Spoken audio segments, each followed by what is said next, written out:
Hello everyone, welcome to Tara IAS. My name is Sairam Sampath Rao. ఎలా ఉన్నారు అందరూ? ఈరోజు ద హిందూ ఎనాలిసిస్లో మనం మాట్లాడుకునే మొదటి ఆర్టికల్ చూడండమ్మా. The title of this particular article says limits and borders. One of the most important articles appeared in the Hindu newspaper today. Page number 8 నుంచి ఈ ఆర్టికల్ నేను పిక్ చేసుకోవడం అనేటువంటిది జరిగింది. And this article is relevant to GS paper 3 of our examination, internal సెక్యూరిటీకి సంబంధించినటువంటి article. And GS paper 2కి కూడా సంబంధించినటువంటిది, పాలిటీ అండ్ గవర్నెన్స్ కూడా సంబంధించినటువంటి ఆర్టికల్. వేరియస్ డైమెన్షన్స్లో దిస్ పర్టికులర్ ఆర్టికల్ని కాంప్రహెన్సివ్గా, డీటెయిల్డ్గా, ఇన్ డెప్త్ ఎక్స్ప్లెయిన్ చేసే ప్రయత్నం చేస్తాను. కానీ before that let me ask you one thing.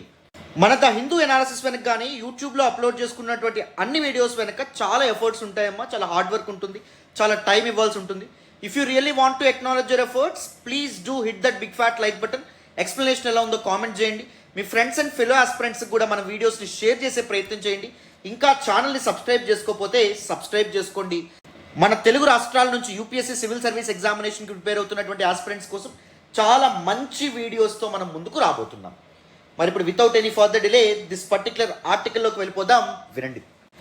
October 2021, what happened? The central government issued some important rules under Border Security Force Act of 1968. Border Security Force Act of 1968 తనకిచ్చినటువంటి పరిధి మేరకు, తనకిచ్చినటువంటి హక్కుల మేరకు central government, కేంద్ర ప్రభుత్వం అనేటటువంటిది కొన్ని రూల్స్ని issue చేయడం అనేటటువంటిది జరిగింది. Through these rules what the central wanted to do, it wanted to extend the jurisdiction of border security forces. Border security force యొక్క పరిధిని అండ్ అది నియంత్రించగలిగేటటువంటి భూ విస్తీర్ణం ఏదైతే ఉంటుందో దాన్ని పెంచడం అనేటటువంటి జరిగింది. వరి అవ్వద్దు, what exactly is this border security force and what do you mean by the extension of jurisdiction of border security force, ఇవన్నీ కూడా నేను ఎక్స్ప్లెయిన్ చేస్తాను ఇంకొద్ది నిమిషాల్లో. First let us try to understand what exactly is this border security force. Border Security Force, it is one of the 7 central armed police forces. Central government కంట్రోల్లో ఉన్నటువంటి 7 arm police ఫోర్సెస్లో border security force కూడా ఒకటి. What exactly is the mandate of this border security force? To safeguard the borders with 2 nations. One is Pakistan and second one is Bangladesh. Pakistan and బంగ్లాదేశ్తో ఏదైతే సరిహద్దును మనం share చేసుకుంటున్నామో ఆ సరిహద్దు మొత్తాన్ని సేఫ్ గార్డ్ చేయడం, కాపాడడం, అక్కడ ప్యాట్రోలింగ్ చేయడం, ప్రొటెక్ట్ చేయడం దాని యొక్క బాధ్యత అనమాట. అండ్ దాంతోపాటు it was also mandated to prevent some trans border crimes. కొన్ని సరిహద్దు నేరాలు ఏవైతే ఉంటాయో వాటిని కూడా ప్రివెంట్ చేసేటటువంటి బాధ్యత బోర్డర్ సెక్యూరిటీ ఫోర్స్ మీద ఉంది. లైక్ స్మగ్లింగ్ కానీ, లేకపోతే unauthorised entry, that is anti infiltration duties అంటాం. అంటే ఒక అనాథరైజ్డ్ వ్యక్తి బయట దేశం నుంచి మన కంట్రీలోకి అడుగు పెట్టాలని చూస్తున్నాడు అనుకోండి దొంగతనంగా, వాళ్ళని పట్టుకొని క్వశ్చన్ చేసేటటువంటి హక్కు కూడా BSFకి ఉండవనే జరుగుతుంది. ఆఫ్ కోర్స్ ప్రిలిమినరీ క్వశ్చనింగ్ మాత్రమే హక్కు ఉంటుంది, బట్ ఆ పర్టికులర్ వ్యక్తిని, ఆ సస్పెక్ట్ ఎవరైతే ఉంటారో వాళ్ళని ఏ రాష్ట్రంలో పట్టుకున్నారో ఆ రాష్ట్రం యొక్క పోలీసులకు వీళ్ళు తప్పకుండా అప్పగించాల్సి ఉంటుందన్నమాట. So now when did these BSF forces were established, were devised? Post Indo-Pak War of 1965. 1965లో ఇండియా పాకిస్తాన్ వార్ తర్వాత the government of India had identified some issues with border management. Border management విషయంలో కొన్ని ప్రాబ్లమ్స్ అనేటటువంటి ఉన్నాయి. దీనికోసం సెపరేట్గా dedicated ఒక force, ఒక కంటింజెంట్ని తీసుకురావడం, ఒక బెటాలియన్ని తీసుకురావడం వెరీ ఇంపార్టెంట్ అని భావించింది. సో ఆ విధంగా బార్డర్ సెక్యూరిటీ ఫోర్స్ ఏదైతే ఉందో దాన్ని ఇంట్రడ్యూస్ చేయడం అనేది జరిగింది 1968లో చేసినటువంటి బార్డర్ సెక్యూరిటీ ఫోర్స్ యాక్ట్ ద్వారా. And what is the motto of this BSF forces? Duty అంటూ డెత్. చనిపోయే చివరి క్షణం వరకు వీళ్ళు దేశానికి కాపలా గాయాలి, దేశ సరిహద్దులు ఏవైతే ఉంటాయో పాకిస్తాన్ అండ్ బంగ్లాదేశ్తో ఏవైతే సరిహద్దులు ఉంటాయో వాటిని కాపలా గాయాలన్నమాట. ఈ విధమైనటువంటి మోటోతో ఇవి పనిచేయడం అనేటువంటి జరుగుతుంది. And it comes under the ministry of home affairs. కేంద్ర హోంశాఖ ఆధ్వర్యంలో BSF వాళ్ళు పనిచేయడం అనేటువంటి జరుగుతుంది. దిస్ పర్టికులర్ సెంట్రల్ ఫోర్స్ పనిచేయడం అనేటువంటి జరుగుతుంది. Right, let me summarise it once again. Border Security Force was one of the 7 important central armed police forces and it comes under the purview of Ministry of Home Affairs.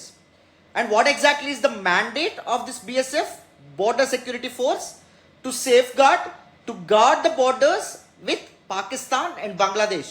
భారతదేశానికి పాకిస్తాన్కి మధ్య ఉన్నటువంటి సరిహద్దు ఏదైతే ఉంటుందో దానికి కాపలా గాయడం, భారతదేశానికి బంగ్లాదేశ్కి మధ్య ఉన్నటువంటి సరిహద్దు ఏదైతే ఉందో దానికి కాపలా గాయడం. ఎప్పుడండి దీన్ని డివైజ్ చేశారు, ఎప్పుడండి తీసుకొచ్చారు? Post Indo Pakistan war of 1965. వీటి యొక్క మోటో ఏంటండి? డ్యూటీ అంటూ డెత్గా మనం చెప్పొచ్చు. Now what happened in October 2021? October 2021లో సెంట్రల్ గవర్నమెంట్ ఏం చేసిందని చెప్పుకున్నాం? బిఎస్ఎఫ్ యొక్క జ్యూరిస్డిక్షన్ ఏదైతే ఉంటుందో అది నియంత్రించగలిగేటటువంటి భూభాగం ఏదైతే ఉందో దాన్ని ఎక్స్టెండ్ చేయడం అనేటువంటి జరిగింది. బిఎస్ఎఫ్ దాని ఆపరేటింగ్ స్టేట్స్ అంటే పాకిస్తాన్ బంగ్లాదేశ్తో బోర్డర్ షేర్ చేసుకున్నటువంటి రాష్ట్రాలు ఏవైతే ఉన్నాయో, లైక్ జమ్మూ అండ్ కాశ్మీర్ కానీ, లేకపోతే పంజాబ్ అవ్వచ్చు, లేకపోతే రాజస్థాన్ అవ్వచ్చు, లేకపోతే గుజరాత్ అవ్వచ్చు, లేకపోతే బంగ్లాదేశ్తో బోర్డర్ షేర్ చేసుకునేటటువంటి స్టేట్స్ వెస్ట్ బెంగాల్ అవ్వచ్చు, లేకపోతే అస్సాం అవ్వచ్చు, మిజోరాం, త్రిపుర, మేఘాలయ అవ్వచ్చు. ఇలాంటి రాష్ట్రాల్లో వాటి యొక్క పరిధి ఎంతవరకు ఉంటుంది అంటే సరిహద్దు ఏదైతే ఉంటుందో సరిహద్దు నుంచి కేవలం 15 కిలోమీటర్ల వరకు మాత్రమే ఉండేదన్నమాట యూజువల్లీ. ఎక్సెప్ట్ ఫర్ గుజరాత్, అది వేరే విషయం. గుజరాత్ ఏకంగా 80 కిలోమీటర్స్ వరకు ఉండడం అనేది జరిగింది because of it's proximity with the chaotic Baloch province of Pakistan. ఓకేనా? అంటే 2021కు ముందు వీళ్ళ యొక్క నియంత్రణ పరిధి జ్యూరిస్డిక్షన్ ఎంతవరకు ఉండేది? బోర్డర్ నుంచి 15 కిలోమీటర్ల వరకు మాత్రమే ఉండేది. ఇండో పాకిస్తాన్ బోర్డర్ నుంచి 15 కిలోమీటర్ల లోపలికి, ఇండో బంగ్లాదేశ్ బోర్డర్ ఏదైతే ఉందో దాని నుంచి 15 కిలోమీటర్ల లోపలికి. అంటే ఈ 15 కిలోమీటర్ల లోపల ఎవరైనా వ్యక్తి సస్పెక్ట్ని గుర్తించారనుకోండి, అతనికి ప్రిలిమినరీ క్వశ్చన్ వేస్తారు. నిజంగా అతని మీద అనుమానం ఉందని తెలిస్తే అతన్ని తీసుకొచ్చి ఏం చేస్తారు? ఏ రాష్ట్రంలో అయితే ఆ వ్యక్తి పట్టుబడ్డాడో ఆ రాష్ట్రం యొక్క పోలీసులు ఎవరైతే ఉంటారో, స్టేట్ పోలీస్ వాళ్ళు ఎవరైతే ఉంటారో వాళ్ళకి అప్పగించడం అనేటువంటి జరుగుతుంది అనమాట. పెట్రోలింగ్ చేస్తారు. ఎవరైనా అనుమానాస్పదం కనిపించినా, ఎవరైనా డ్రగ్ ట్రాఫికింగ్కి పాల్పడినా, ఎవరైనా హ్యూమన్ ట్రాఫికింగ్కి పాల్పడినా, లేకపోతే ఎవరైనా అనాథరైజ్డ్ ఇన్ఫిల్ట్రేషన్కి పాల్పడినా ఏం చేయడం అనేది జరుగుతుంది? వాళ్ళు తీసుకొచ్చి లోకల్ పోలీసులు ఎవరైతే ఉంటారో వాళ్ళకి అప్పగించడం అనేటువంటి జరుగుతుంది. Clear? But in the year 2021, the month of October, the central government revised and extended the jurisdiction of BSF by increasing this jurisdiction limit from 15 kilometers to 50 kilometers in some states like Punjab, Rajasthan and West Bengal. Whereas గుజరాత్కి వచ్చేటప్పటికి central government ఏం చేసింది? ముందు 80 kilometres పరిధి ఉండేదని చెప్పుకున్నాం. 80 kilometres నుంచి ఎంతకు తగ్గించడం అనేది జరిగింది? 50 కిలోమీటర్స్కి తగ్గించడం అనేటువంటి జరిగిందన్నమాట. అంటే బార్డర్ నుంచి 50 కిలోమీటర్స్ పరిధి వరకు పంజాబ్లోను, రాజస్థాన్లోను, వెస్ట్ బెంగాల్లోను బిఎస్ఎఫ్ ఏం చేయొచ్చు? సెర్చ్ ఆపరేషన్స్ చేయొచ్చు, సీజింగ్ ఆపరేషన్స్ అనేటువంటి కండక్ట్ చేయొచ్చు. వేరేస్ గుజరాత్లో మనం చూస్తే ముందు 80 కిలోమీటర్ల పరిధి ఏదైతే ఉందో దాన్ని 50 కిలోమీటర్లకు తగ్గించడం అనేటువంటిది జరిగింది. ఇక్కడ ఒక కాంట్రవర్సీ అనేటటువంటిది రైజ్ అయింది. వేరే state governments like Punjab and West Bengal they question the authority of the centre to take up this particular decision. ఎందుకంటే మామూలుగా under the constitutional framework according to the 7th schedule of the constitution, I hope all of you know that India follows federal polity. What do you mean by the federal polity? The power of authority actually shared between two entities. One is the center and second one is states. And this federal structure ki ఓతమిచ్చేటటువంటి recognize చేసేటటువంటి schedule ఏంటి? 7th schedule of our constitution. Schedule simply mean list. The 7th schedule of the constitution లో 3 లిస్టులు అనేటువంటి ఉంటాయి. What are those list? Center list, state list, concurrent list. Central లిస్ట్లో ఉండేటువంటి subjects ఏవైతే ఉంటాయో వాటి మీద, ఫర్ ఎగ్జాంపుల్ డిఫెన్స్ కానీ, లేకపోతే బ్యాంకింగ్ కానీ, రైల్వేస్ కానీ, ఇవన్నీ సెంటర్ కింద వస్తాయి. సెంట్రల్ గవర్నమెంట్ మాత్రమే వాటి మీద చట్టాలు చేయగలదు, సెంట్రల్ గవర్నమెంట్ మాత్రమే వాటి మీద డెసిషన్ తీసుకోగలదు. And there will be some important things in under the state list as well, like police, law and order, public order, ఇలాంటివన్నీ దేని కింద వస్తాయి? స్టేట్ లిస్ట్ వస్తాయి. అంటే రాష్ట్రాలు మాత్రమే చట్టాలు చేయడం అనేది జరుగుతుంది. And something known as concurrent list కూడా ఉంటుంది, దట్ ఈస్ ఉమ్మడి జాబితా అంటాం. దీనిలో ఉండేటువంటి సబ్జెక్ట్స్ మీద both centre and state can make laws. So under this constitutional framework police, law and order and land ఏదైతే ఉందో అది దేని కింద ఉన్నాయి? స్టేట్ లిస్ట్లో ఉండడం అనేది జరిగింది. బట్ సెంటర్ ఏం చేసింది? సెంట్రల్ ఫోర్సెస్ యొక్క బిఎస్ఎఫ్ ఉన్నటువంటి 15 కిలోమీటర్ల పరిధి ఏదైతే ఉందో అక్కడి నుంచి ఎంతకు పెంచింది? 50 కిలోమీటర్ల వరకు పెంచడం అనేది జరిగింది. అంటే బార్డర్ నుంచి 50 కిలోమీటర్స్ వరకు సెంటర్ తన అండర్లోకి లాక్కునేటటువంటి ప్రయత్నం చేస్తుంది. And this is immoral and this should be curbed at any cost. This is against the federal principles of our constitution అని చెప్పి states like Punjab, non BJP ruling states like Punjab and West Bengal లాంటివి ఏం చేసినాయి? చాలా తిప్పికొట్టడం అనేటటువంటి జరిగింది. అండ్ దాంతోపాటు ఈ రాష్ట్రాలకు చెందినటువంటి రాజ్యసభ సభ్యులు ఎవరైతే ఉంటారో వాళ్ళు గవర్నమెంట్ని పార్లమెంట్లో ప్రశ్నిస్తే సెంట్రల్ గవర్నమెంట్ ఏం చెప్పింది అంటే we have taken this decision to improve the effectiveness of border security. మన దేశంలో పాకిస్తాన్ అండ్ బంగ్లాదేశ్తో ఉన్నటువంటి సరిహద్దు పంచుకున్నటువంటి రాష్ట్రాల్లో బోర్డర్ సెక్యూరిటీని ఎన్హాన్స్ చేయడం, ఆ రాష్ట్రాల్లో పీపుల్ యొక్క సెక్యూరిటీ భద్రత ఏదైతే ఉందో దాన్ని పెంపొందించడం కోసం మాత్రమే మేము ఈ నిర్ణయం తీసుకోవడం అనేటటువంటిది జరిగింది. National security should be emphasised at any cost. జాతీయ భద్రత ఏదైతే ఉందో దానికి పెద్దపీట అనేటటువంటిది వేయాల్సిన అవసరం ఎంతైనా ఉంది అని సెంట్రల్ గవర్నమెంట్ దానికి బదులుగా జవాబు ఇవ్వడం అనేటటువంటిది జరిగింది. But these state governments, non-BJP ruling state governments like Punjab and West Bengal, what they have done, they moved the apex court of India, that is the Supreme Court, under Article 131. What exactly is this under Article 131? Article 131 ఏం చేస్తుంది అంటే federal court అయినటువంటి supreme కోర్టుకి రాష్ట్రాలకి కేంద్రానికి మధ్య ఏవైనా వివాదాలు వచ్చాయనుకోండి వాటిని పరిష్కరించేటటువంటి హక్కును కల్పిస్తుంది అనమాట. So under the provisions of article 131 Punjab and West Bengal governments Supreme కోర్టుని ఆశ్రయించడం అనేటటువంటిది జరిగింది. ఏమని ఆరోపిస్తూ వెళ్ళే అంటే the recent decision taken by the centre were against the federal principles అని చెప్పడం అనేటువంటిది జరిగింది అనమాట. And finally Supreme Court decided to examine on this issue. ఏంటో మేము పరిష్కరిస్తాం, మీరు కంగారు పడకండి అని చెప్పి సుప్రీం కోర్ట్ చెప్పడం అనేటటువంటిది జరిగింది.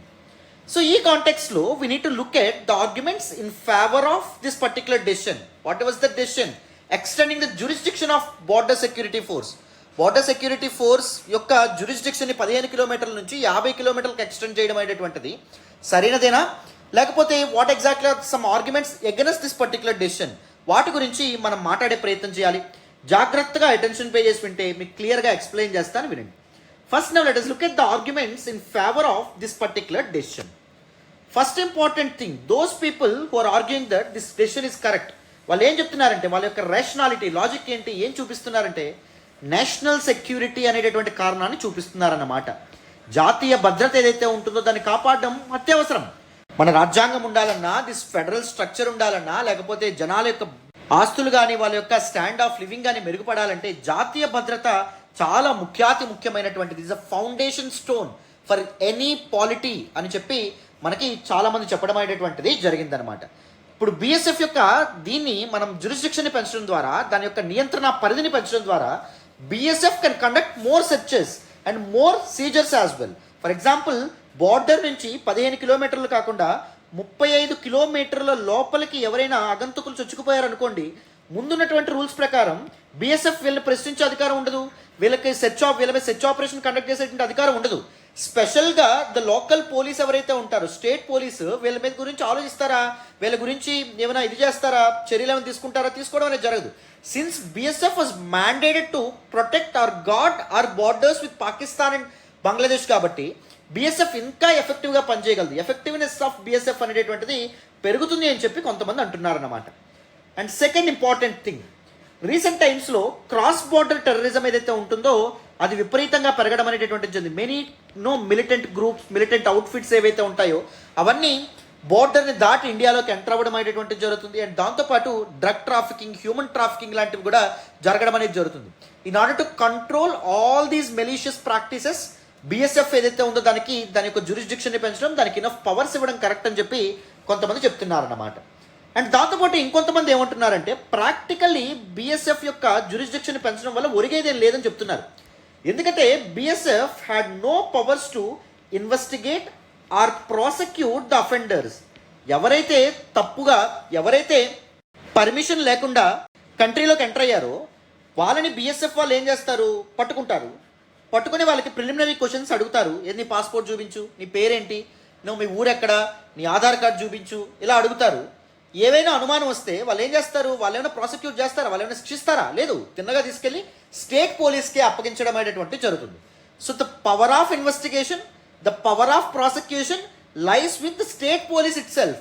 మరి ఎందుకు అనవసరమైన గొడవ చేస్తూ ఉన్నారు బిఎస్ఎఫ్కి? అంత ఓన్లీ వాళ్ళు ప్రొటెక్ట్ చేస్తూ ఉన్నారు అంతే. వాళ్ళేం మీ నుంచి పవర్స్ లాగేసుకోవట్లేదు. They are not intruding in to your sphere of influence. Why you are making a ruckus out of it, why you are making chaos out of it, ఎందుకు ఇంత తతంగం చేస్తూ ఉన్నారు అని చెప్పి సెంట్రల్ గవర్నమెంట్ తీసుకున్నటువంటి డెసిషన్కి సపోర్ట్ చేస్తున్నటువంటి వాళ్ళు చెప్తున్నారన్నమాట. Now let us look at some important arguments against the center's decision to extend the jurisdiction of BSF. The first important rationality, అంటే వ్యతిరేకించే వాళ్ళు ఏం చెప్తున్నారో చూడండి. ఎగనెస్ట్ ఫెడరల్ ప్రిన్సిపల్స్ అని చెప్పి అంటున్నారు. ఫెడరలిజం ఏదైతే ఉంటుందో దాన్ని వీకెండ్ చేసేటటువంటి, బలహీనపరిచేటటువంటి భారత సమాఖ్య వ్యవస్థని బలహీనపరిచేటటువంటి చర్యగా దీన్ని చూడటం అనేటటువంటి జరిగింది. ఎందుకంటే రాజ్యాంగమే రాష్ట్రాలకు కొన్ని హక్కుల్ని హామీ పడింది. ఆ హక్కుల్లో కూడా కేంద్రం ఎంటర్ అయిపోతుందంటే ద స్టేట్ స్పీర్ ఆఫ్ ఇన్ఫ్లుయెన్స్లోకి సెంటర్ ఏదైతే ఉందో అనవసరంగా ఇంట్రూడ్ అవుతూ ఉంటే అది ఎంతవరకు కరెక్ట్? అది కోఆపరేటివ్ ఫెడరలిజం ఎన్ష్యూర్ చేస్తుందా? సెంటర్కి అండ్ స్టేట్స్కి మధ్య కార్డియల్ రిలేషన్స్ ఉంటేనే ద వెల్ఫేర్ ఆఫ్ మాసెస్ సాధ్యపడుతుంది, ప్రజా సంక్షేమం సాధ్యపడుతుంది, పీపుల్ యొక్క లివింగ్ స్టాండర్డ్స్ మెరుగుపడతాయి, దేశ ఆర్థిక వ్యవస్థ ముందుకు అడుగులు వేయడం అనేటువంటి జరుగుతుంది, అభివృద్ధి అనేటటువంటిది సాధ్యపడుతుంది, సంక్షేమం అనేటటువంటిది సాధ్యపడుతుంది. బట్ అనవసరమైనటువంటి కాన్ఫ్లిక్ట్ సెంటర్ తెచ్చుకోవడం వల్ల రాష్ట్రాలకి మరియు కేంద్రానికి మధ్య డిస్టెన్స్ అనేటటువంటిది విపరీతంగా పెరిగిపోతుందని చెప్పి కొంతమంది అంటున్నారన్నమాట. అండ్ ఇంకొంతమంది ఏమంటున్నారంటే no consultation before taking up this particular decision. Okay, మీరు బిఎస్ఎఫ్ యొక్క మీ సెంట్రల్ ఆర్మ్ పోలీస్ ఫోర్స్ యొక్క జ్యూరిస్డిక్షన్ని పెంచాలనుకుంటున్నారు, నియంత్రణ పరిధిని పెంచాలనుకుంటున్నారు. ఓకే, బట్ రాష్ట్రాలకు అడగాలి కదా, కన్సల్ట్ చేయాలి కదా. పంజాబ్ సీఎంకో లేకపోతే పంజాబ్ మినిస్టర్స్కో లేకపోతే పంజాబ్ లెజిస్లేచర్కో చెప్పాలి కదా, ఒక విషయం చెప్పాలి కదా, మేము ఇలా పెంచాలనుకుంటున్నాం, మీ యొక్క అభ్యంతరాలు ఏమి ఉంటే చెప్పండి, మీ యొక్క ఇష్యూస్ ఏమి ఉంటే చెప్పండి అని. లేకపోతే వెస్ట్ బెంగాల్ గవర్నమెంట్ ఉంది, దానికైనా అడగాలి కదా, ఇలా జ్యూరిస్డిక్షన్ పెంచాలనుకుంటున్నాం, ఏం చేయాలనుకుంటున్నారు, మీ అభ్యంతరాలు ఏంటని చెప్పాలి కదా. చెప్పాలా? అసలు ఒక మాట కూడా చెప్పకుండా యథేచ్ఛగా ఇష్టానుసారంగా వాళ్ళకి నచ్చినట్టు డెసిషన్ తీసుకోవడం అనేటువంటి ఎంతవరకు కరెక్ట్ అయ్యే, అదొక ప్రాబ్లం. అండ్ దాంతోపాటు it will definitely effect on smaller states like Punjab. So ఇప్పుడు 15 కిలోమీటర్స్ని మీరు 50 కిలోమీటర్స్కి పెంచారు. Okay, that is okay for bigger states like larger states like Rajasthan. ఎందుకంటే రాజస్థాన్లో చాలా వరకు డిజర్టే ఉండమనేటటువంటి జరిగింది. పోలీసులకు కూడా వాళ్ళ యొక్క పవర్ అండ్ అథారిటీని ఎగ్జర్ట్ చేసేటువంటి అవకాశం ఉండదు, నో ప్రాబ్లం, అసలు దానిలో ఇదే ఉండదు, right. And even in the matter of Gujarat కూడా ఓకే, ప్రాబ్లమే ఉండదు. అఫ్కోర్స్ గుజరాత్ విషయంలో బిఎస్ఎఫ్ జ్యూరిస్డిక్షన్ తగ్గించారు, రైట్. 80 కిలోమీటర్స్ నుంచి 50 కిలోమీటర్స్ తగ్గించడం అనేటువంటి జరిగింది. ఇది కూడా బయాస్ చర్య అని కొంతమంది అంటారు. కొద్ది నిమిషాలు దాని గురించి కూడా మాట్లాడదాం. మరి గుజరాత్ విషయం చూస్తే హింటర్ ల్యాండ్ అనేటటువంటిది ఎక్కువ, అంటే రిమోట్ ఏరియాస్, స్పేర్స్లీ పాపులేటెడ్ రీజియన్స్ అనేటటువంటి చాలా ఎక్కువగా మనకు కనిపించడం అనేది జరుగుతుంది. Population only the central part of గుజరాత్లో మాత్రమే ఉంటారు. సో మీరు బార్డర్ నుంచి 50 కిలోమీటర్స్ వరకు తీసుకొచ్చిన ప్రాబ్లమే ఉండదు, ఎందుకంటే పాపులేషన్ తక్కువ ఉంటుంది, అక్కడ రిసోర్సెస్ అనేటటువంటి తక్కువ ఉంటాయి కాబట్టి. కానీ పంజాబ్ లాంటి చిన్న స్టేట్స్ ఏవైతే ఉంటాయో, చిన్న స్టేట్స్ విషయంలో చాలా ఇబ్బంది అనేటటువంటిది జరుగుతుంది. ఎందుకంటే మెజారిటీ ఏరియా అనేటటువంటి సెంట్రల్ గవర్నమెంట్ అండర్లోకి వెళ్ళిపోతే మరి రాష్ట్రాలకి ఇంకే హక్కు ఉన్నట్టు ఈ విషయంలో, ల్యాండ్ విషయంలో కానీ లేకపోతే police and law and order విషయంలో కానీ అని చెప్పి కొంతమంది ఎగ్నెస్ట్గా మాట్లాడుతున్నారు. Some people are saying that it is actually a political move. ఉన్నట్టుండి ఇప్పుడే ఎందుకు తీసుకురావడం అనేటటువంటిది జరిగింది అంటే the non BJP ruling states like Punjab and West Bengal, ముఖ్యంగా వెస్ట్ బెంగాల్ యొక్క గవర్నమెంట్ ఎప్పుడు the central government that is the incumbent BJP party ఏదైతే ఉందో దాన్ని విమర్శిస్తూ ఉంటుంది. వీళ్ళ యొక్క అథారిటీని వీకెన్ చేయడానికి, వీళ్ళ యొక్క పవర్ని వీకెన్ చేయడానికి, లేకపోతే వాళ్ళని గెల్లడానికి, వాళ్ళని ప్రేరేపించడానికి ఈ చర్య అనేటటువంటిది వీళ్ళు తీసుకొస్తా ఉన్నారు. సో పొలిటికల్ నేషనల్ సెక్యూరిటీ పేరుతో పాలిటిక్స్ అనేటటువంటిది చేస్తూ ఉన్నారు సెంట్రల్ గవర్నమెంట్ వాళ్ళు అని చెప్పి కొంతమంది అంటూ ఉన్నారన్నమాట. ఎందుకంటే చూడండి, బీజేపీ రూలింగ్ స్టేట్ లైక్ గుజరాత్లో 80 కిలోమీటర్స్ జ్యూరిస్డిక్షన్ని మీరు 50 కిలోమీటర్స్ తగ్గించడం అనేటటువంటిది జరిగింది. వేరాజ్ మా దగ్గర 15 కిలోమీటర్స్ ఉంటే దాన్ని 50 కిలోమీటర్స్కి పెంచడం అనేటటువంటిది జరిగింది. సో బీజేపీ రూలింగ్ స్టేట్స్లో ఒక లెక్క, మాకు ఒక లెక్క, అది ఎంతవరకు కరెక్ట్ అని చెప్పి వీళ్ళు అంటున్నారన్నమాట. దానికి సెంటర్ కూడా సమాధానం ఇస్తూ ఏం చెప్పిందంటే to manage the homogeneity, to ensure the homogeneity or universality. అంటే అన్ని రాష్ట్రాల్లోని ఆ పరిధి 50 కిలోమీటర్లే ఉండాలి, గుజరాత్లో ఎక్కువ తక్కువలు ఉండకుండా మేము ఈ చర్య తీసుకున్నామని చెప్పి సెంట్రల్ గవర్నమెంట్ దానికి జవాబు ఇవ్వడం అనేది జరిగింది. ఇది వేరే విషయం, right. And another some group of people ఇంకొక విషయం ఏమంటారు అంటే, ఎవరైతే ఎగ్నెస్ట్గా మాట్లాడతారో no procedural guidelines are basis for taking this particular decision. అంటే what are the factors that affect extending or decreasing the jurisdiction of these arm forces యొక్క జ్యూరిస్డిక్షన్ని పెంచడంలో కానీ తగ్గించడంలో కానీ మీరు ఎలాంటి వాటిని ఫాలో అవుతారు, ఏ ప్రొసీజర్ని ఫాలో అవుతారు, ఇప్పుడు పెంచడానికి గల కారణాలు ఏంటంటే ఏం చెప్తారు, మామూలుగా ఆన్ వాట్ బేసిస్ పేపర్ మీద ఏం పెడతారు మీరు అని చెప్తారు. లేకపోతే ఫ్యూచర్లో ఒకవేళ ఎక్స్టెండ్ చేయాలన్నా తగ్గించాలన్నా ఎలాంటి ఫ్యాక్టర్స్ని మనం బేరీజ్ వేసుకోవాలి, కన్సిడర్ చేయాలి అనేటువంటి విషయం మీద కూడా స్పష్టత లేదు. అంటే సెంట్రల్ గవర్నమెంట్ తనకు నచ్చినట్టు యథేచ్ఛగా ఏదో ఒక రీజన్, మాటలు చెప్పేసి ఎక్స్టెండ్ చేసేయచ్చు అనమాట. స్టేట్స్ యొక్క స్పీర్ ఆఫ్ ఇన్ఫ్లుయెన్స్తో ఇన్ఫ్లుయెన్స్లోకి అడుగు పెట్టేయచ్చు అనమాట, ఇంట్రూడ్ అవ్వచ్చు అనమాట అనే రాంగ్ మెసేజ్ ఇది పాస్ చేస్తుంది అనే విధంగా మనకి ఇక్కడ చెప్పడం అనేటటువంటిది జరిగిందమ్మా. అర్థమైందా? This is all about this particular article. డీటెయిల్డ్గా మీకు ప్రిలిమ్స్ అండ్ మెయిన్స్ పర్స్పెక్టివ్లో కావాల్సిన విషయాలన్నీ పూర్తి స్థాయిలో కూలంకషంగా మనం మాట్లాడుతున్నామమ్మా. ఓకేనా? సో చక్కగా మన హిందూ అనాలిసిస్ ఫాలో అవుతూ ఉండండి, మీకు చాలా వాల్యూ ఎడిషన్ అయితే ఉంటుంది, డౌటే లేదు. మీ ఓన్గా ఒక్క 2 నెలలు నాకు మీరు ఈ టైం ఇస్తే, మీ టైము ప్రతిరోజు హిందూ అనాలిసిస్ ఫాలో అయితే నా అవసరం లేకుండానే హిందూ పేపర్ అర్థం చేసుకోగలిగే క్యాపబిలిటీ మీలో బిల్డ్ అవుతుంది, నాది హామీ. ఓకేనా? సో చక్కగా ఫాలో అవుతూ ఉండండి. మరి ఇప్పుడు వితౌట్ ఎనీ ఫర్దర్ డిలే మనం నెక్స్ట్ ఆర్టికల్ డిస్కస్ చేద్దాం, వినాలమ్మా. ఈ రోజు ద హిందూ అనాలిసిస్లో మనం మాట్లాడుకునే నెక్స్ట్ ఆర్టికల్ చూడండి అమ్మా. The title of this particular article says, The Larger Message to New Delhi from the Red Sea. One of the most important articles appeared in the Hindu newspaper today, relevant to GS paper 2 of our examination. International relations కి సంబంధించినటువంటి article. ఈ ఆర్టికల్ని కూడా నేను page number 8 నుంచే select చేసుకోవడం అనేటువంటి జరిగింది. This particular opinion article was authored by Happymon Jacob. He is actually a faculty from Jawaharlal Nehru University, New Delhi. And he also founded a think tank named Council for Strategic and Defense Research. ఈయన India యొక్క defence స్ట్రాటజీకి సంబంధించి కొన్ని important ఇన్సైట్స్తో ముందుకు రావడం అనేది జరిగింది. చాలా మంచి ఆర్టికల్, చాలా మంచి ఆర్టికల్, రీసెంట్ టైమ్స్లో అపీర్ అయినటువంటి ఆర్టికల్ ఇంటర్నేషనల్ రిలేషన్స్ సంబంధించి. సో డీటెయిల్డ్గా ఈ ఆర్టికల్ని ఎక్స్ప్లెయిన్ చేసే ప్రయత్నం చేద్దాము, వినండి. ఈ ఆర్టికల్ని పూర్తి స్థాయిలో అర్థం కావాలంటే మీకు కొంత బ్యాక్గ్రౌండ్ కూడా తెలిసి ఉండాలి. నేను టూకీగా కాస్త బ్యాక్గ్రౌండ్ పార్ట్ని కూడా ఎక్స్ప్లెయిన్ చేస్తాను, అటెన్షన్ పే చేయండి నాన్న. So last year October 7th, 2023, what happened? A pro-Palestinian militant organization named Hamas. It has launched a series of airstrikes on Israel. Hamas అనేటటువంటి ఒక ప్రో పాలస్తీనియన్ ఉగ్రవాద సంస్థ ఏదైతే ఉందో అది ఇజ్రాయెల్ మీద సిరీస్ ఆఫ్ ఎయిర్ స్ట్రైక్స్తో విరుచుకుపడడం అనేది జరిగింది. ఇజ్రాయెల్ కూడా ఈ అటాక్ని తిప్పికొడుతూ రిటాలియేట్ చేసింది, చాలా ఎయిర్ స్ట్రైక్స్తో విరుచుకుపడింది. పాలస్తీనియన్లు ఎక్కువగా ఉన్నటువంటి గాజా అనేటటువంటి ఒక ల్యాండ్ స్ట్రిప్ ఏదైతే ఉందో దాని మీద. సో ఇజ్రాయెల్కి గాజాకి మధ్య అటాక్స్ అనేటటువంటివి కంటిన్యూస్గా జరుగుతున్నాయి. వార్ అనేటటువంటిది ఇప్పటికీ లాస్ట్ ఇయర్ అక్టోబర్ నుంచి ఇప్పటికీ జరుగుతూ ఉంది. సుమారు 20,000 మందికి పైగా ప్రజలు ప్రాణాలు కోల్పోయేవారు. There was huge loss of men and material as well. గాజాలో ఉన్నటువంటి మాస్క్స్, మసీదుల మీద కానీ, లేకపోతే హాస్పిటల్స్ మీద కానీ, లేకపోతే విద్యాలయాల మీద కానీ, లేకపోతే ఇండస్ట్రీస్ మీద కానీ ఇజ్రాయిల్ చాలా అటాక్స్తో విరుచుకుపడడం అనేది జరిగింది. అండ్ గాజాని పూర్తిగా ఎన్సర్కిల్ చేయడం అనేది జరిగింది. గాజా లోపలికి ఎటువంటి ఎసెన్షియల్ సప్లైస్ లైక్ మెడిసిన్స్ కానీ, లేకపోతే వాటర్ కానీ, లేకపోతే అదర్ ఎసెన్షియల్ ఐటమ్స్ ఎంటర్ అవ్వకుండా ఇజ్రాయిల్ అడ్డుకోవడం అనేది జరిగింది.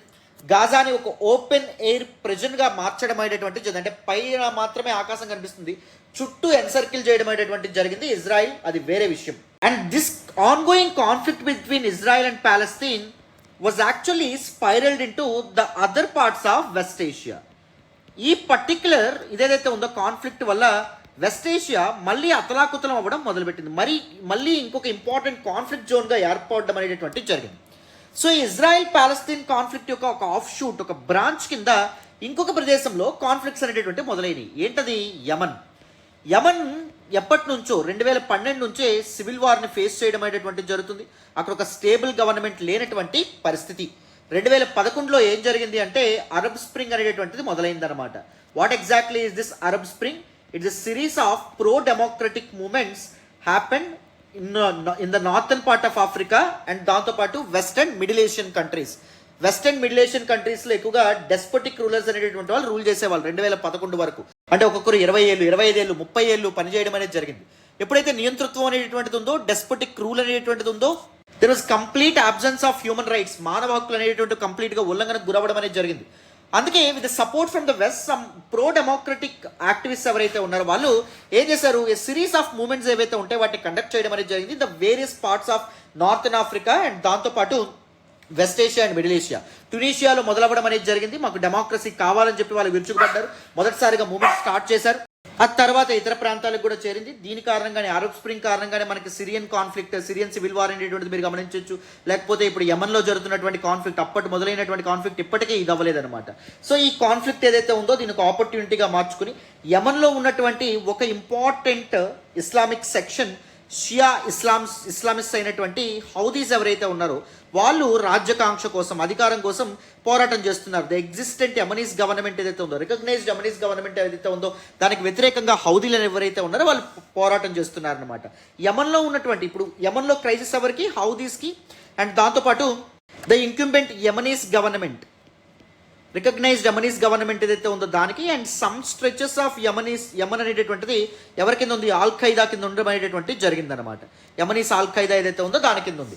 కొంత ప్రాంతాలు ముఖ్యంగా northern part of Yemen Houthis అండర్లో ఉంటే, southern part of Yemen Yemenese గవర్నమెంట్లో ఉంటే, సమ్ సౌత్ వెస్టర్న్ రీజన్ ఏదైతే ఉందో అది దిస్ ఆల్ ఖైదా వాళ్ళ కంట్రోల్లో ఉండడం అనేటటువంటి జరిగింది. వీళ్ళ మధ్య పవర్ టస్ల్ ఏదైతే ఉందో అది కొనసాగుతుంది.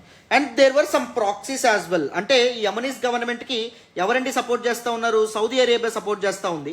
వెరాజ్ హౌదీస్కి ఎవరు సపోర్ట్ చేస్తూ ఉన్నారు అంటే ఇరాన్ సపోర్ట్ చేస్తూ ఉంది. ఎందుకంటే ఇరాన్ కూడా షియా మెజారిటీ నేషన్ కాబట్టి, హౌదీస్ కూడా షియా సెక్ట్కి సంబంధించినటువంటి వాళ్ళు కాబట్టి Iran is very supportive to Houthis. వెరాజ్ మనకి మిడిల్ ఈస్ట్లో మనకి ఇరాన్కి సౌదీ అరేబియా మధ్య రీజనల్ కాన్ఫ్లిక్ట్ అనేటటువంటిది ఎప్పుడు కనిపిస్తూ ఉంటుంది అనమాట. ఎందుకంటే సౌదీ అరేబియాలో మనకి సున్నీ ముస్లిమ్స్ కనిపిస్తారు. బికాస్ ఆఫ్ రిలీజియన్ వీళ్ళ మధ్య ఒక రీజనల్ కాన్ఫ్లిక్ట్ అనేటటువంటిది స్టార్ట్ అయింది. No conflict for supremacy, isn't it? So అందుకే ఇరాన్ హౌదీస్ సపోర్ట్ చేస్తుంది కాబట్టి సౌదీ అరేబియా యమనీస్ గవర్నమెంట్కి సపోర్ట్ చేయడం అనేటువంటిది జరుగుతుంది.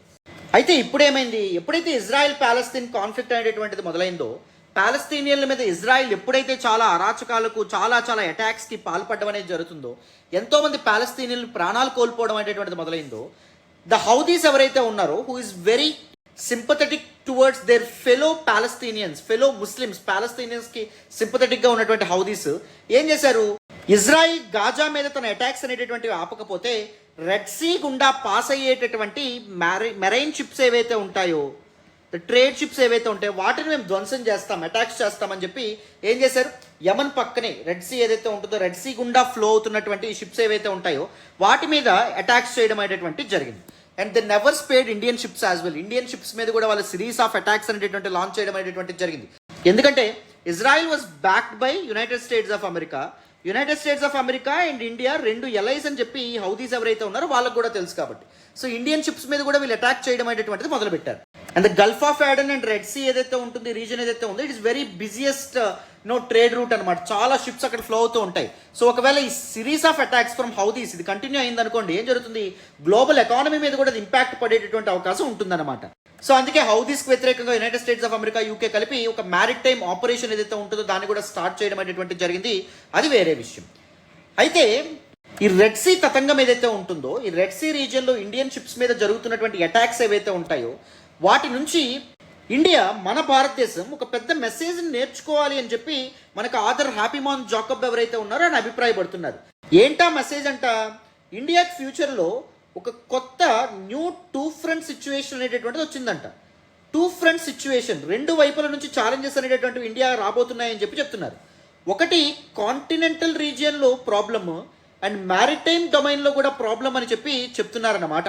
కాంటినెంటల్ థియేటర్లో, కాంటినెంటల్ రీజియన్, థియేటర్ అంటే యుద్ధ క్షేత్రం, సినిమా హాల్ కాదు, యుద్ధ క్షేత్రం. సో ఇక్కడ మనకి ఆన్ ల్యాండ్ మరి కాన్ఫ్లిక్ట్ ఎవరితో ఉంది ఇండియాకి? బోత్ పాకిస్తాన్తో ఉంది అండ్ దాంతోపాటు చైనాతో ఉండడం అనేటటువంటిది జరిగిందాం. అవునా? ల్యాండ్ బార్డర్స్లో మనకి ఛాలెంజెస్ ఉన్నాయి అండ్ మ్యారిటైమ్ థియేటర్లో కూడా, సముద్రం మీద కూడా మనకి చాలా ఛాలెంజెస్ అనేవి ఉన్నాయి. ఇక్కడ కూడా యుద్ధ క్షేత్రంలో మనకి ప్రాబ్లమ్స్ అనేవి ఉన్నాయి. దేని రూపాన్ని అంటున్నారు? ఇండో పసిఫిక్ రీజియన్ ఏదైతే ఉంటుందో దీని రూపంలో. ఇండో పసిఫిక్ రీజియన్లో చైనా అనేటటువంటిది రీసెర్చ్ వెజల్స్ అండ్ దాంతోపాటు చైనా యొక్క డిప్లాయ్మెంట్ ఏదైతే ఉంటుందో విపరీతంగా పెరగడం అనేటువంటిది జరుగుతుంది. China is trying to encircle India. China ఏం చేస్తుంది? ఇండియా చుట్టూ ఉండేటటువంటి చాలా పోర్ట్స్ ఏవైతే ఉంటాయో అక్కడ తన మిలిటరీ బేసెస్ని పెంచుకుంటుంది. ఫర్ ఎగ్జాంపుల్ జిబౌతి ఏదైతే ఉంటుందో, హార్న్ ఆఫ్ ఆఫ్రికన్ రీజియన్ ఏదైతే ఉందో అక్కడ తన మిలిటరీ బేసెస్ని పెంచడం అనేది జరుగుతుంది. గ్వదార్ పోర్ట్ ఏదైతే ఉంటుందో in the southern region of Pakistan అక్కడ తన మిలిటరీ బేసెస్ పంపిస్తుంది. దాంతోపాటు శ్రీలంకలో ఉన్నటువంటి హంబన్తోట పోర్ట్ ఏదైతే ఉందో అక్కడ తన మిలిటరీ బేసెస్ని పెంచుకుంటుంది. మన పక్కనే ఉన్నటువంటి మయన్మార్ యొక్క యాక్ప్యూ పోర్ట్ ఏదైతే ఉంటుందో అక్కడ కూడా తన మిలిటరీ బేసెస్ని పెంచుకోవడం అనేటువంటి జరుగుతుంది. China is literally trying to encircle India.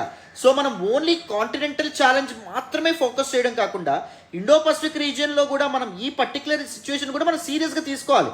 ఎందుకంటే ఇండో పసిఫిక్ రీజియన్లో ప్రాబ్లం వస్తే మనకేముంది, యునైటెడ్ స్టేట్స్ ఆఫ్ అమెరికా కానీ యూకే వెస్ట్ చూసుకుంటుంది అనుకోకూడదు.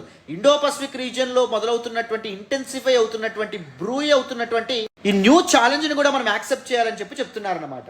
ఎందుకంటే కాంటినెంటల్ థియేటర్లో మనకి ల్యాండ్ బార్డర్స్లో మనకి చైనా ఏం చేస్తుంది, మనకి లైన్ ఆఫ్ యాక్చువల్ కంట్రోల్ ఏదైతే ఉందో చైనా మరియు ఇండియా యొక్క యాక్చువల్ బార్డర్, డిఫాక్టో బార్డర్ అంటాం, లైన్ ఆఫ్ యాక్చువల్ కంట్రోల్, అక్కడ చాలా అగ్రెషన్కి పాల్పడడం అనేటటువంటిది జరుగుతుంది.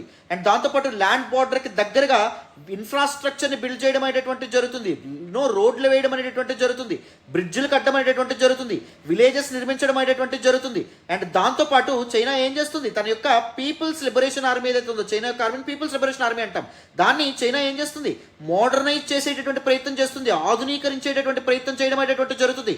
అరుణాచల్ ప్రదేశ్ లాంటి రీజన్స్ ఏవైతే ఉంటాయో అక్కడ చైనా ఏం పాల్పడుతుంది, అక్కడ అరుణాచల్ ప్రదేశ్ యొక్క నేమ్ మార్చడం, అరుణాచల్ ప్రదేశ్లో ఉన్నటువంటి వేరియస్ ప్లేసెస్ యొక్క నేమ్స్ మార్చడం, ఇలాంటి ఒక కార్టోగ్రాఫిక్ అగ్రెషన్కి పాల్పడుతుంది. కార్టోగ్రాఫిక్ అగ్రెషన్ అంటే ఏంటి, మ్యాప్స్ చూపిస్తూ ఒక ప్రాంతం మనదైనటువంటి ప్రాంతాన్ని తనదన్నట్టుగా చూపిస్తూ అగ్రెషన్కి పాల్పడడం అనేటటువంటిది జరుగుతుందన్నమాట. సో చైనీస్ అగ్రెషన్కి మనం పసిగట్టి మనం ఏం చేస్తున్నాము, మన యొక్క ఆర్మీని మోడర్నైజ్ చేయడం అనేటటువంటిది జరుగుతుంది. ఇజెంట్ ఇట్, మన యొక్క ఇన్ఫ్రాస్ట్రక్చర్, బార్డర్ ఇన్ఫ్రాస్ట్రక్చర్ని కూడా మనం స్ట్రెంథన్ చేసుకోవడం అనేటువంటిది జరుగుతుంది. ఇజెంట్ ఇట్, దాంతోపాటు మనం వెపన్స్ అనేటటువంటివి ఇది చేయడం అనేటటువంటిది జరుగుతుంది. ఇదే చైనాకు కావాల్సింది. ఎందుకు, మన దగ్గర ఉన్నటువంటి వాల్యుబుల్ ఫినాన్షియల్ రిసోర్సెస్ కానీ లేకపోతే జాగ్రఫికల్ రిసోర్సెస్ కానీ మనం దేని మీద, డిఫెన్స్ మీద ఖర్చు పెడుతున్నాం, మనం దేని మీద ఖర్చు పెట్టలేదు, ఎడ్యుకేషన్ మీద ఖర్చు పెట్టడానికి మనకు కుదరట్లేదు, రోడ్లు వేయడానికి డెవలప్మెంట్ మీద ఖర్చు పెట్టడానికి మనకు కుదరట్లేదు, లేకపోతే హాస్పిటల్స్ నిర్మించడానికి మీద ఖర్చు పెట్టడానికి మనకు కుదరట్లేదు. ఇండియాని ఇంకా అండర్ డెవలప్డ్గా ఉంచడమే లక్ష్యంగా చైనా ఏం చేస్తుంది, అగ్రెషన్కి పాల్పడడం అనేటటువంటిది జరుగుతుంది. ఎందుకంటే మన రీజియన్లో చైనా యొక్క డామినెన్స్ని ధీటుగా ఉండగలిగినటువంటి ఏకైక కంట్రీ ఏంటి, ఇండియా. సో ఇండియాని నువ్వు అండర్ డెవలప్డ్గా ఉంచితే China can become regional super power, China then become world super power in future as well. Isn't it, clarity వస్తుందా, ఇంటర్లింక్ చేసుకోగలుగుతున్నారా, అర్థమవుతుందనే అనుకుంటున్నాను. వెరాజ్ కాంటినెంటల్ థియేటర్లో అంటే ల్యాండ్ బార్డర్స్ దగ్గర అగ్రెషన్కి పాల్పడమే కాదు, ఇండో పసిఫిక్ రీజన్ ఏదైతే ఉంటుందో అక్కడ కూడా అగ్రెషన్కి పాల్పడడం అనేది జరుగుతుంది. China wants to control majority of trade routes. Why China wants to control majority of trade routes? మీరు చైనీస్ ఎకానమీ చూసుకుంటే Chinese economy largely based on export ఎకానమీగా మనం చెప్తాం. చైనా ఏం చేస్తుంది, వరల్డ్ మ్యానుఫ్యాక్చరింగ్ హబ్గా మారడం అనేటువంటిది జరిగింది. ప్రపంచానికి కావాల్సినటువంటి వస్తువులని తను తయారు చేస్తుంది, తయారు చేసినటువంటి వస్తువులు వేరే ప్రాంతాలకి అమ్మి, వేరే దేశాలకు అమ్మి తను డబ్బు చేసుకుంటుంది, తను సంపాదించుకోవడం అనేటువంటిది జరుగుతుంది అనమాట. సో వేరే ప్రాంతాలకు తన గూడ్స్ వెళ్ళాలంటే ట్రేడ్ రూట్స్ అనేటువంటి ఇంపార్టెంట్. సో ఆ ట్రేడ్ రూట్స్ను తన కంట్రోల్లో పెట్టుకోవడం ద్వారా, ఆ ట్రేడ్ రూట్స్ను తను కంట్రోల్ చేయడం ద్వారా, తను నియంత్రించడం ద్వారా గ్లోబల్ ఎకానమీ మీద కూడా తన హోల్డ్ సంపాదించుకోవడం అనేది జరుగుతుంది. అండ్ ఇంకేదైనా కంట్రీ చైనాకు వ్యతిరేకంగా తోకజాడించింది అనుకోండి, అప్పుడు ఏం చేస్తుంది, ట్రేడ్ రూట్స్ని చోక్ చేస్తుంది, బ్లాక్ చేస్తుంది అనమాట. ట్రేడ్ రూట్స్ని బ్లాక్ చేయడం ద్వారా ఆయా దేశాల మీద, ఆ దేశాల యొక్క ఎకానమీస్ మీద ఇంపాక్ట్ పడి చైనా చెప్పింది వింటారన్నమాట. అర్థమైందా? So what China wants to do, militarily super power అవ్వాలనుకుంటుంది, ట్రేడ్ రూట్స్ ఏవైతే ఉంటాయి వాటిని కూడా తన కంట్రోల్లో పెట్టుకోవాలనుకుంటుంది. So both in the continental theatre ఇండియాకి ప్రాబ్లం ఉంది, ఇన్ ద మ్యారిటైమ్ థియేటర్లో కూడా ఇండియాకి ప్రాబ్లం ఉంది. This a new two front situation అని చెప్పి మనకి చెప్తున్నారన్నమాట మన ఆథర్. మరి ఈ సమయంలో దీన్ని ట్యాకిల్ చేయాలంటే ఇండియా ఏం చేయొచ్చు, ఇండో పసిఫిక్ రీజన్ ఏదైతే ఉందో చైనాకు కాకుండా ఎలా కాపాడుకోవచ్చు అంటే ఏం చెప్తున్నారంటే, ఫస్ట్ కొయిలేషన్ బిల్డింగ్ గురించి మాట్లాడడం అనేది. ఇండియా వేరియస్ కంట్రీస్తో పార్ట్నర్షిప్స్ అనేటటువంటివి ఏర్పాటు చేసుకోవాలి. లైక్ మైండెడ్ కంట్రీస్ ఏవైతే ఉంటాయి, మన ఐడియాలజీ, డెమోక్రసీ లాంటి ఐడియాలజీని ఫాలో అయ్యేటటువంటి countries, for example United States of America కానీ లేకపోతే యూకే కానీ, ఇలాంటి కంట్రీస్ ఏవైతే ఉంటాయో వాటి యొక్క సపోర్ట్ అనేటువంటిది ఇండియా తీసుకోవాలి. ఇంటెలిజెన్స్ సపోర్ట్ తీసుకోవాలి, లేకపోతే ఇన్ఫ్రాస్ట్రక్చరల్ సపోర్ట్ కూడా తీసుకునే ప్రయత్నం చేయాలి. అండ్ దాంతోపాటు ఒక స్ట్రాంగ్ ఇండో పసిఫిక్ స్ట్రాటజీ ఏదైతే ఉంటుందో దాంతో ముందుకు రావాలి. So people say, not me, many critics ఏం చెప్తారంటే ఇండియాస్ ఇండో పసిఫిక్ స్ట్రాటజీ ఇప్పటివరకు లేదా అంటే ఉంది, but the present Indo Pacific strategy is actually aligning the interest of United States of America and దాంతోపాటు ఇట్స్ వెస్టర్నలైజ్. వాళ్ళకి నచ్చినట్టుగా ఇండో పసిఫిక్ స్ట్రాటజీని వాళ్ళు మనకి ఇవ్వడం అనేటటువంటి జరుగుతుంది. ఆ ప్రింట్ని, ఆ స్ట్రాటజీని వాళ్ళు మనకు తయారు చేస్తున్నారు. అలా కాదు, మన ఇంట్రెస్ట్కి తగినట్టుగా రేపు పొద్దున్న కాన్సిక్వెన్సెస్, పొద్దున్న మారబోయే పరిస్థితుల గురించి కూడా ఆలోచించాలి. ఏమో యునైటెడ్ స్టేట్స్ ఆఫ్ అమెరికా ఏదైతే ఉందో ఇది మనకి దూరంగా వెళ్ళొచ్చేమో, వెస్టర్నలైజ్ ఏవైతే ఉంటాయో మనకు దూరంగా వెళ్ళొచ్చేమో, చెప్పలేం. ఎప్పుడు ఏ పరిస్థితి, ప్రజెంట్ జియో పాలిటిక్స్ అనేటటువంటి వెరీ డైనమిక్గా ఉన్నాయి. ఎప్పుడు ఎవరికి ఫ్రెండ్ అవుతున్నాడు, ఎప్పుడు ఎవరికి ఎనిమీ అవుతున్నాడో తెలియనటువంటి పరిస్థితి. మరి ఈ కాంటెక్స్ట్లో ఇండియా తనకి తానుగా ఒక స్ట్రాంగ్ ఇండో పసిఫిక్ స్ట్రాటజీ ఏదైతే ఉందో, well thought out Indo Pacific strategy ఏదైతే ఉందో అది తీసుకురావడం అనేటటువంటిది ఇంపార్టెంట్. అండ్ దాంతోపాటు India needs to effect some defectives in its Indo Pacific strategy. For example Quad గ్రూపింగ్గా ఏర్పడి, క్వాడ్ గ్రూపింగ్లో మనకి నలుగురు ఉంటారు, క్వాడ్రిలేటరల్ సెక్యూరిటీ డైలాగ్ అని చెప్తాం. 4 like minded countries, democratic countries. 1 is India, and second one is United States of America, and third one is Australia, fourth one Japan. Right. So quad ఏదైతే ఉంటుందో దీని యొక్క లక్ష్యం ఏంటమ్మా అంటే free, open and inclusive Indo Pacific region. Indo Pacific region అనేటటువంటి దాని మీద ఒకరి హోల్డ్ అనేటటువంటిది ఉండకూడదు. So all the stake holders ఎవరైతే ఉంటారో వాళ్ళ యొక్క హోల్డ్ అనేటటువంటిది ఉండాలి. ముఖ్యంగా చైనా ఏదైతే ఉందో దాన్ని కంట్రోల్ చేయాలి, చైనా యొక్క డామినెన్స్ని కబ్ చేయాలి ఇండో పసిఫిక్ రీజియన్లో అనే ఉద్దేశంతో క్వాడ్ ఏర్పడింది. సో క్వాడ్ ఓన్లీ ఏం చేస్తున్నారంటే అడ్హాక్ రెస్పాన్సెస్తో వస్తున్నారన్నమాట. అంటే మీకు ఎలా అంటే ఏదైనా ప్రాబ్లం వస్తే ఆ ప్రాబ్లమ్ని తిప్పికొడుతున్నారు తప్ప ముందుగానే ప్రాబ్లం రావచ్చేమో అని పసిగట్టి ఆ విధంగా ఏమైనా చర్యలు తీసుకోవడం అనేది జరుగుతుందా, తీసుకోవట్లా. సో ఇలాంటి problems, for example Malabar exercise ఏదైతే ఉందో ఇది కూడా one of the important naval exercise to safeguard to promote free, open and inclusive Indo Pacific region. So ఇలాంటివి ఎఫిషియెంట్గా వర్క్ చేస్తున్నాయంటే చేయట్లేదు. సో ఇండియా వీటిలో డిఫెక్ట్స్ అనేటటువంటి ఐడెంటిఫై చేసి ఒక స్ట్రాంగ్, ఒక కన్సాలిడేటెడ్ ఇండో పసిఫిక్ స్ట్రాటజీతో ముందుకు రావాలని చెప్పి మనకి ఆథర్ చెప్పడం అనేటువంటిది జరిగిందమ్మా. అండ్ దాంతోపాటు లాంగ్ టర్మ్ కన్సిడరేషన్స్తో కూడా ఇండియా ముందుకు రావాలి.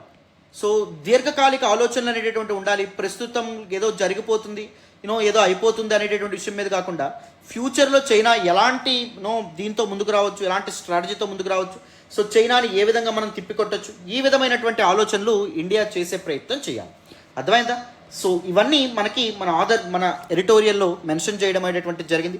సో కాంప్రహెన్సివ్గా, డీటెయిల్డ్గా, in depth this particular article మీకు పూర్తి స్థాయిలో అర్థమైందనే అనుకుంటున్నాను. Right, this all about it నాన్న. And this all about today's the Hindu analysis as well. మళ్ళీ రేపటి హిందూ అనాలిసిస్లో కలుద్దాం. Thank you so much for all the support and all the love so far.